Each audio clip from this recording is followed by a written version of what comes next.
Bonjour à tous et bienvenue dans une nouvelle vidéo. Aujourd'hui on va faire un petit jeu que j'avais envie de tester depuis un moment mais je voulais attendre quelques courses en 2021. Aujourd'hui on classe les duos de pilotes pour déterminer quelle écurie a le meilleur line-up.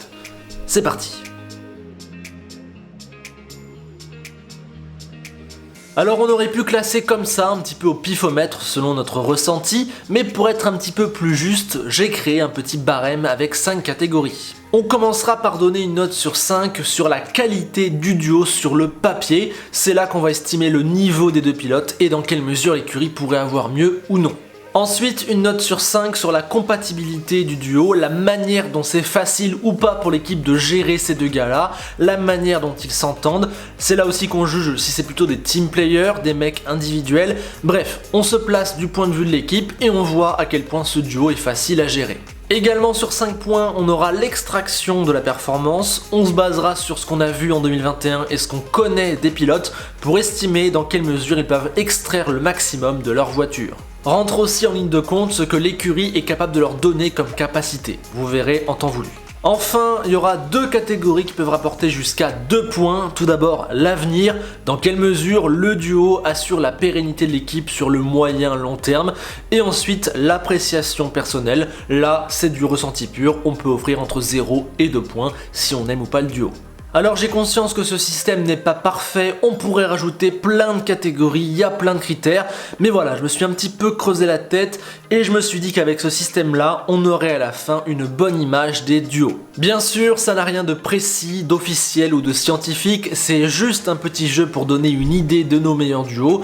Je vous encourage dans les commentaires à enrichir le débat avec d'autres arguments, avec grand plaisir, et je vous conseille aussi de prendre un petit papier en même temps que la vidéo pour noter vos propres score en même temps et me donner du coup vos résultats finaux à la fin dans les commentaires.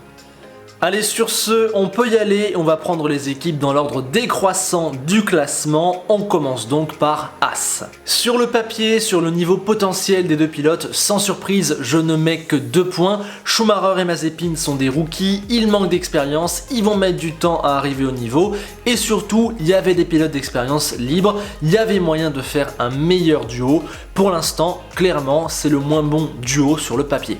Pour la compatibilité et la gestion d'équipe, je ne mets que 2,5. Bon, déjà les deux ne s'entendent pas vraiment entre eux. Pour l'instant, ils ne se mettent pas de bâton dans les roues, mais ça pourrait arriver. Ensuite, Schumacher a vraiment l'air d'être une crème à gérer, mais bon, il a l'air d'avoir besoin de beaucoup de soutien autour de lui. Quant à Mazepin, le mec, c'est un enfer à gérer. Il répond à la radio, il en fait qu'à sa tête. Son père, c'est le mec qui me donne de l'argent. Voilà, c'est pas évident. Du point de vue de As, c'est pas un duo hyper facile à gérer. Pour la performance, je ne mets que 2,5, je sais pas trop comment juger, Schumacher régale, Mazepin galère, la voiture est pourrie, bon, y a pas grand chose à dire. Côté avenir, je ne mets qu'un point sur 2. Sur le papier, un ex-champion de Formule 2 et un ex-5e de Formule 2, c'est plutôt prometteur. Mais malheureusement, l'avenir de Schumacher ne s'inscrit pas du côté de As et le potentiel de Mazepin ne fait pas rêver. Et puis sur l'appréciation personnelle, ce sera un 0,5. Voilà, ça fait clairement pas rêver, même si j'aime beaucoup Schumacher. Chez Williams maintenant, on a vraiment un duo très déséquilibré. D'un côté, un potentiel futur top pilote et de l'autre, un des moins bons du plateau. Ces deux extrêmes font tomber la note pile au milieu, 2,5. Avec Russell, tu peux faire de grandes choses. Avec Latifi, pas grand chose. Du côté de la compatibilité et de la gestion par l'équipe, là je mets un beau 4, les deux sont des nice guys, gentils, ils écoutent, ils apprennent, ils font leur taf, il n'y a jamais un mot plus haut que l'autre, c'est très bien, il y a même Russell avec lequel tu peux vraiment bien travailler. Pour la performance, je mettrais 3,5 parce qu'avec Russell, t'es quasiment sûr d'avoir le maximum de ta voiture, le problème comme je l'ai dit c'est que t'en as qu'une sur 2 ou une et demie. Du côté de l'avenir, je ne mets que 0,5 car Latifi ne fait pas rêver et car l'avenir de Russell ne devrait pas s'inscrire chez Williams. Enfin, mon appréciation personnelle, ce sera un 1 sur 2. J'adore Russell, c'est très bien de l'avoir pour Williams, c'est une vraie aubaine. Latifi ne me dérange pas, mais clairement, on pourrait aller chercher mieux. On arrive chez Alfa Romeo où je ne mets que 3 points au niveau potentiel du duo parce que franchement, Raikkonen, Giovinazzi en 2021, selon moi, tu peux quand même faire mieux. Alors j'ai toujours du mal à estimer le niveau des deux pilotes. Kimi est vieux et ne fait plus grand chose depuis quelques années, mais en même temps c'est jamais mauvais non plus. Antonio lui n'a jamais été un grand espoir et ne nous a jamais ni transcendé ni déçu. Donc l'un dans l'autre au final... En revanche, au niveau de l'équipe, ce sera un 4. Voilà, c'est un duo assez facile à gérer, les mecs travaillent, sont silencieux. Bon, Kimi, il faut savoir le prendre, mais une fois que tu y arrives, c'est pas mal. Ce qui manque, c'est un petit peu de niveau. Alfa Romeo peut jamais être sûr à 100% que tout est bien utilisé. Et du coup, ça se ressent sur la performance. Pour moi, avec Raikkonen et Giovinazzi en 2021, tu peux pas être sûr que 100% de tes capacités sont utilisées. Ce sera 0,5 pour l'avenir, Raikkonen ne sera pas là sur le moyen long terme, en tout cas pas à un niveau transcendant, et Giovinazzi n'est pas une grosse promesse d'avenir. Pour terminer, ce sera un point d'appréciation personnelle, deux pilotes qui ne me dérangent pas mais que je n'aime pas spécialement. Bref, c'est vraiment mitigé, donc pile au milieu, un point. On arrive déjà chez Aston Martin, car oui, ce sont eux les 7e du général, avec un duo plutôt intrigant. Personnellement, je ne mets que 3 points sur le niveau potentiel du duo. Sur le papier, t'as un quadruple champion du monde et un jeune qui a déjà fait des podiums et une pole. Mais quand on creuse, on voit que le champion est très loin de son niveau et t'offre peu de certitude. Et on voit que le jeune est le spécialiste des montagnes russes et tu sais pas trop dans quelle mesure tu peux avoir confiance en lui. Donc au final, le bilan sur ce duo est assez mitigé. Je sais pas si tu peux avoir confiance à 100%. Niveau compatibilité et gestion par l'équipe, je mets un 4, les deux sont sympas, faciles, je pense que c'est agréable de travailler avec eux. Attention quand même, Seb peut avoir un caractère individuel de champion par moment, et Lens n'est pas toujours efficace dans ses retours techniques et est quand même le fils du patron. Par moment, ça peut poser certains litiges. Mais l'un dans l'autre, ça va, ce point-là il est plutôt pas mal pour Aston. Concernant l'extraction de la performance, je ne mettrai que 3 points. Stroll, c'est les montagnes russes. Un jour, il peut être à 120% de ses capacités, le lendemain à 50%. Et Vettel, il traverse le désert depuis plusieurs années, il n'en est pas encore sorti.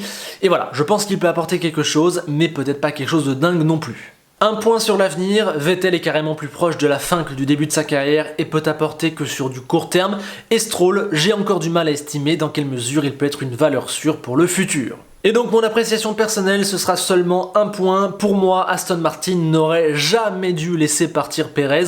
Je pense que ce duo n'est vraiment pas optimal. AlphaTauri propose également un line-up intéressant à qui je mets 3,5 points en termes de potentiel.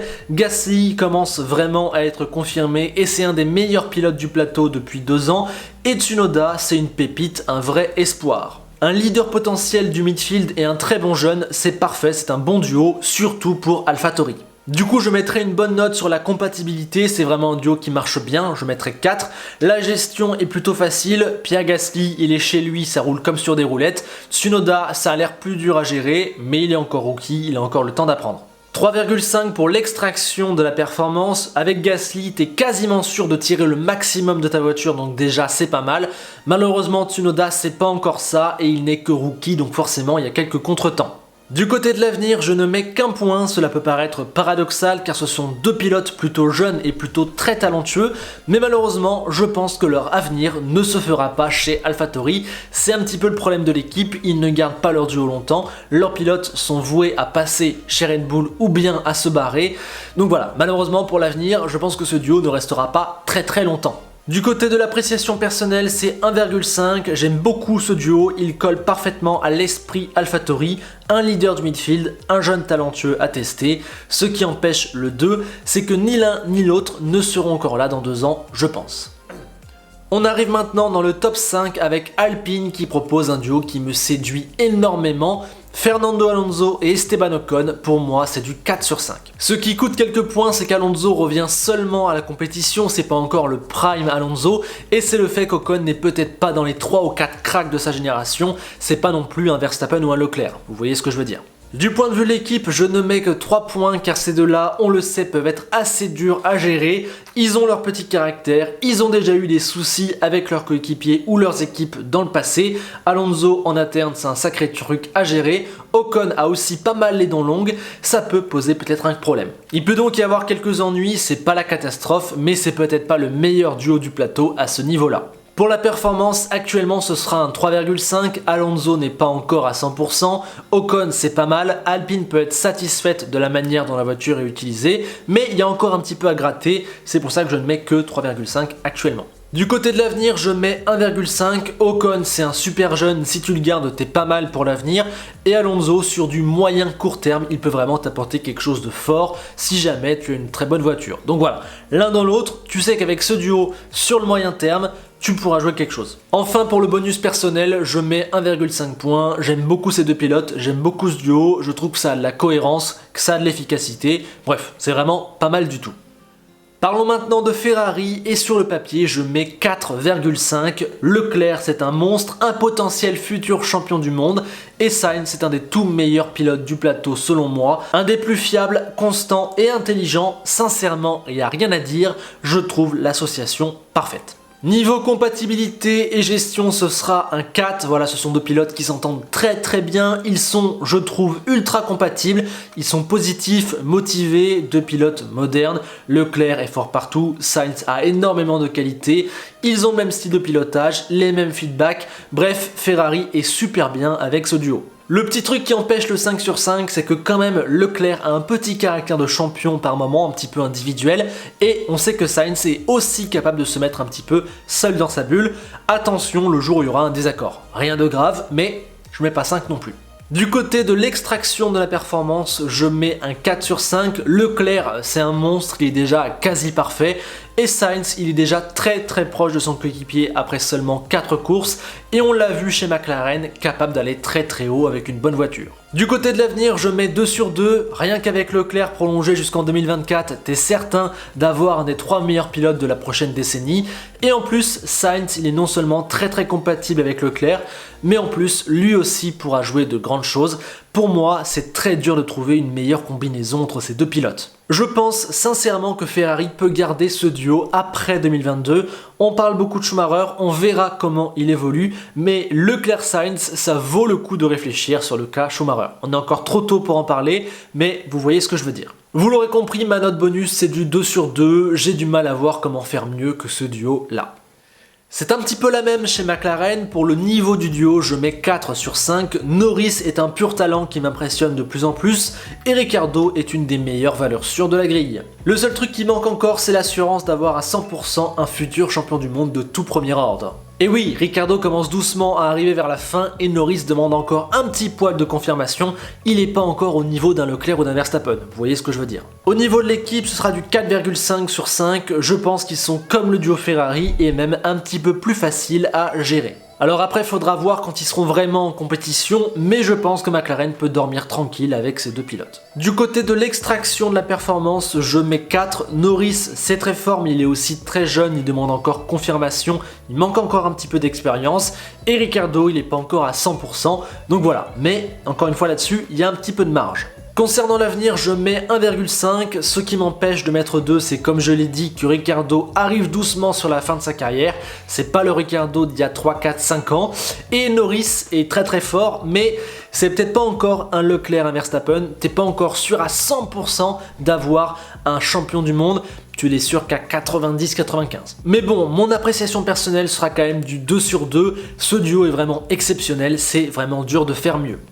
On arrive dans le top 2 avec Red Bull qui, sur le papier, a quand même un duo super excitant. Verstappen, Perez, ça envoie du lourd. Avec Max, tu as un des 2 ou 3 meilleurs pilotes des 10 prochaines années et Perez, c'est probablement la meilleure valeur sûre du plateau. Bref, c'est du 4,5.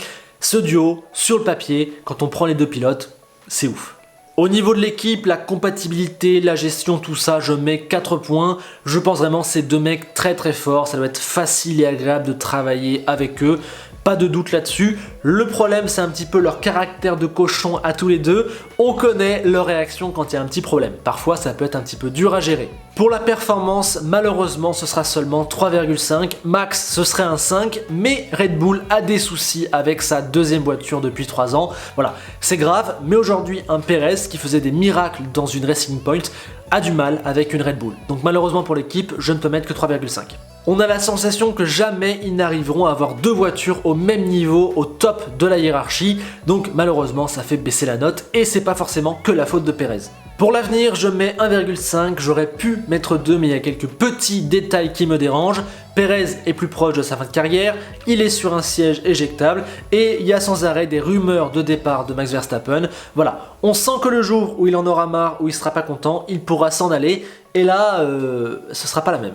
Enfin, mon appréciation personnelle, ça restera quand même un 2. Pérez Verstappen, c'est énorme. Si ça clique et que Red Bull fait les efforts, bah c'est complètement monstrueux.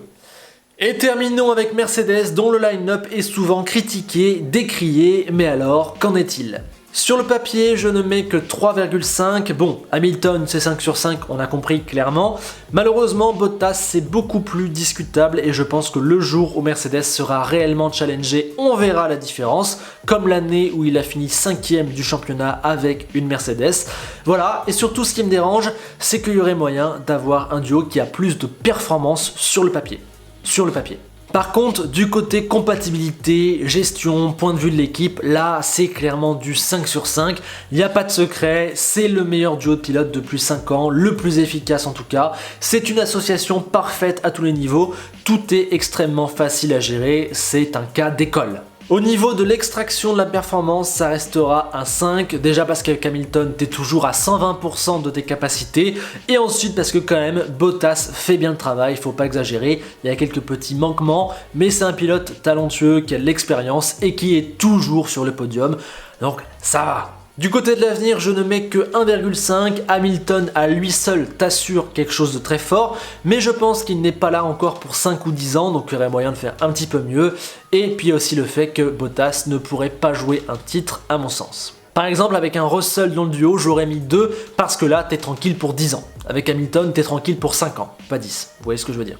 Enfin, pour mon avis personnel, ce sera seulement un point. J'aime le fait que ce soit un modèle de réussite et d'efficacité, mais voilà, c'est vraiment mon avis perso, mon ressenti. J'aimerais bien qu'on voit un autre pilote à côté d'Hamilton dans cette écurie, du coup ça m'empêche de mettre plus qu'un point. Et voilà, on en a terminé, on peut maintenant passer au classement officiel des meilleurs line-up de la saison 2021. À la dernière place, logiquement, on retrouve Haas, trop jeune, trop de doutes, trop de manques, Mazepin, logique. Juste au-dessus, on a une égalité entre Alpha et Williams. Russell est très fort mais ne sera sûrement pas là pour très longtemps et Latifi n'est vraiment pas top. Et de l'autre côté, Giovinazzi, Raikkonen en 2021. Encore une fois, je trouve que tu as moyen de faire beaucoup mieux. Aston Martin se classe 7ème, j'ai quelques doutes sur le niveau des deux pilotes, je pense qu'il y avait mieux à faire en gardant Pérez, j'ai pas beaucoup de certitudes sur le moyen long terme, bref, c'est clairement pas top, c'est un peu mitigé. Juste au-dessus, on a une égalité entre AlphaTauri et Alpine. AlphaTauri, c'est vraiment un bon duo, un alliage entre talent et expérience et performance, c'est vraiment très bien. Malheureusement, Yuki n'est qu'un rookie et certainement que les deux pilotes ne sont pas là pour l'avenir. Et Alpine, c'est clairement un super duo, mais il manque encore un petit peu de performance et de vue sur l'avenir et il faut aussi faire attention à la gestion de ces deux pilotes. En 4ème place, on retrouve Red Bull, un des meilleurs duos sur le papier. Malheureusement, l'écurie ne permet pas forcément de maximiser la performance des deux voitures et il y a quelques petits points noirs comme le caractère des uns et des autres ou bien le fait que Max pourrait partir un petit peu à tout instant. Égalité sur la deuxième marche entre McLaren, un super duo que j'adore et en plus il y a le potentiel pour s'améliorer encore un petit peu, et égalité avec Mercedes, le meilleur duo dans les faits depuis 5 ans. Malheureusement il leur échappe la première place parce que ce duo manque un petit peu de sexy et car j'ai peur que Bottas soit vraiment en difficulté le jour où il y aura vraiment de la compétition. Et donc en numéro 1, vous l'aurez compris, j'ai Ferrari, je l'ai expliqué longuement, mais pour moi, Sainz-Ferrari, c'est quasiment impossible de faire mieux sur pas mal de points, sur la performance, sur l'entente, sur l'avenir, sur le niveau potentiel. Voilà, pour moi, c'est un duo exceptionnel, quasi parfait. Voilà donc, on en a terminé de classer les duos, je vous ai donné mon avis sur chacun des duos, vous avez mon classement final, j'attends maintenant vos arguments, vos avis et vos notes dans les commentaires. Je répète que ce classement n'est pas parfait, d'ailleurs il ne se veut pas parfait, il y aurait moyen de l'améliorer, d'apporter d'autres catégories, de voir un petit peu les choses sous un autre angle, mais je trouve que ça donne une bonne image et c'est surtout là pour lancer le débat. Sur ce, je vous laisse, à très vite pour du nouveau contenu. Si cette vidéo vous a plu, pensez au like, au partage et à l'abonnement, comme d'habitude. Et on se quitte avec une phrase d'Enzo Ferrari qui nous dit que si tu veux gagner en Formule 1, il faut avoir un duo Leclerc-Sainz. Et oui, forcément, c'est Enzo Ferrari, vous vous attendiez à quoi? À bientôt.